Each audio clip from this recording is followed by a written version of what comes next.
Hello and welcome to How to Log In. It's your host back again with yet another interesting tutorial video.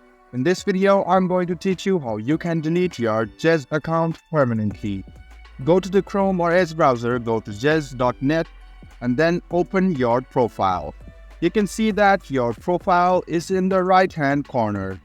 If you just go ahead and click on the profile, you can delete your account very easily using Zedge. So go to your profile, go to account settings, scroll down and you can see delete account. If you click on it, you can see that it will be deleted if you don't use it for 28 days. But you can log into it once again within 28 days and you will get your account back.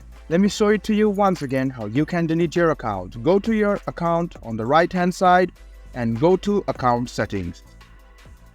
Now click on the delete account which is on the left hand side and then you can see that there is a delete account option. Click on it, click on delete and congratulations, you have just deleted your Zedge account.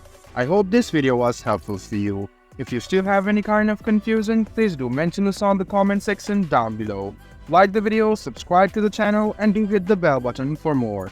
Hope to see you in the next video. Until then, goodbye, take care and enjoy.